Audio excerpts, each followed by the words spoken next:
Well, he's best known for his boundary-breaking sound and has taken it a knot further with his latest single titled Siyathandana. We are referring to none other than singer and songwriter Sifiso Mbatha. His latest project sees him feature Motswako wordsmith and rapper Tuks Senganga. Mbatha joins us now in studio to take us through his musical journey. Sifiso, a very good morning. Thank you so much for joining us. Welcome. Thank you. Good morning to you too. How are you doing? Good to have you on the show, man. Thank you. Thank you so Absolutely, absolutely. Now, so let's talk about your inspiration behind your track, Siyathandana. Siyathandana is basically a love song that we decided to write for God. It's just an awesome relationship that we have with Him, you know. Okay. In my case, it's just celebrating love and how He has loved us. Okay. And how we reciprocate that love back to Him. Okay. Yeah. And for those who haven't as yet heard your music or just, immersed themselves into your musical experience, so how would you define your genre? Would you classify it under gospel, R&B, hip-hop? It is gospel, but contemporary, and I try to get everyone into it, you know. So I guess the biggest inspiration behind everything is just to promote hope. And give like people courage to go on the next day. I think with all the things that are happening in our lives, we all need a bit of hope. Okay. Yeah. And then you entered into a collaboration with Tuks Senganga, right? Yes, yes. So how does that collaboration elevate the song? Yeah, tremendously. I mean, Tuks is playing on TV every day. So he's one of the most played artists, I guess, in South Africa at the moment. And his approach to it as well, because we went to studio and he was just excited to do this project with me. And for someone of that caliber, because I've never really collaborated with someone so big, so for someone of that caliber to also take me in under his wing, just excited to be working with him on this one. That is so cool. Yeah. That is absolutely cool. Blessings. So what does it mean then, creating music that sort of bring people closer to God? For me, it just means that there is not just one way of doing it. Some people believe in prayer. And I guess it's been said that when you sing, you pray and preach at the same time. So in my case, I guess I'm doing both, and I'm just blessed to be doing both and to be doing it with different people that are in different genres, not just in the gospel spaces only. In as much as you are praying and preaching at the same time, so would you say that your kind of music is geared towards people praising God or worshiping? Because those are two different elements. Maybe a bit of both. Some songs will be more about maybe like if you listen to Psalms or read the book of Psalms, some songs that are written there are praising God, and some are just having an honest conversation with God, like, okay, I'm going through this, what's going on?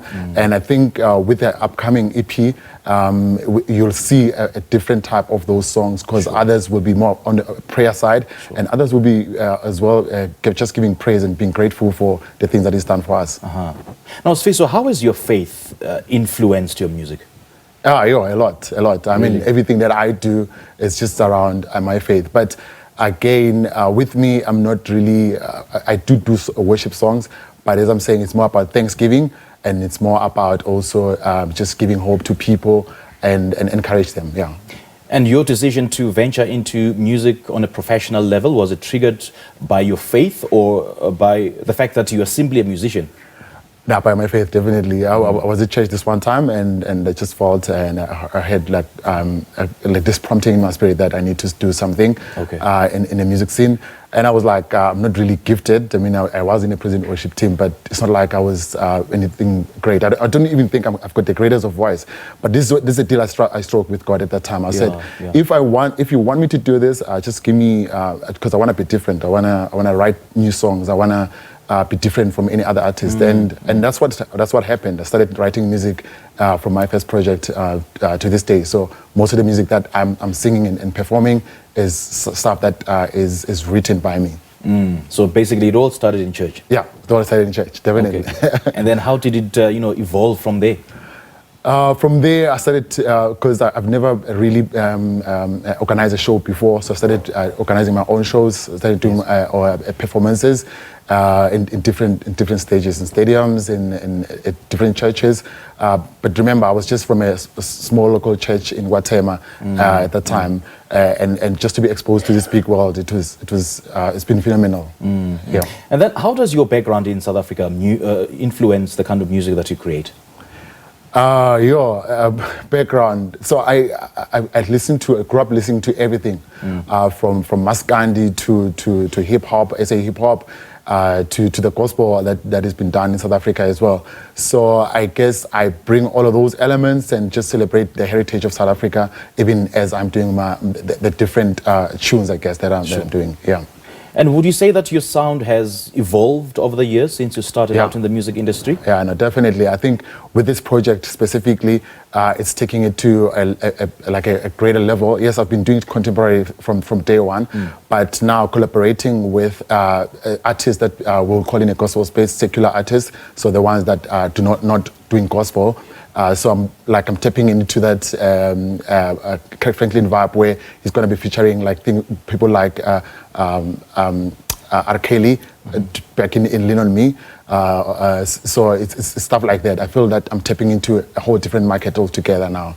I'm actually glad that you touched on that subject. I mean, what do you think of these so-called secular artists who are tapping into gospel music?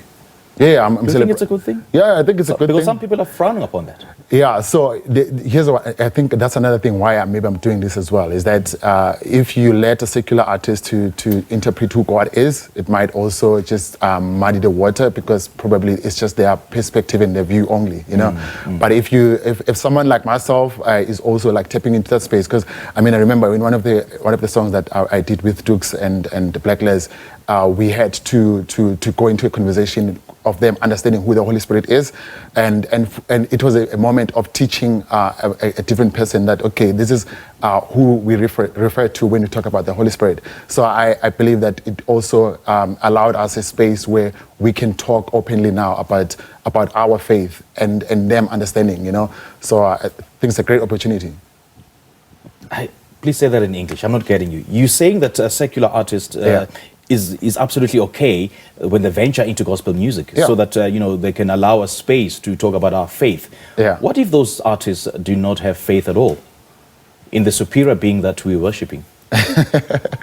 For me, it's an opportunity. So what I'm saying is that even if so I think in the scriptures Paul says something like this: it doesn't matter who puts the seed on the ground and who waters it and whatnot, you know. For me, it's those little things that will lead up one day into them probably getting saved and understanding who God is. I think it's a good route, you know. It's a good start. I'm not saying that is the end, but it is a good start. Okay, I hear you now. Because it's not up to an individual to change a person's heart, but only God can. Yeah, definitely. Absolutely. Definitely. So would you also look into collaborating with the so-called secular artist? Yeah, definitely. Yeah, definitely. Yeah, that's what I'm saying. Okay, I'm open to that. Yeah. So what does the future of music look for you? Like where to from here?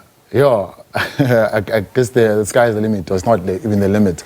But I want to push it out to the greatest heights possible, and collab with a lot of people going, not just from a gospel space, but also from anyone that is doing music out there. Okay, so who do you have in mind?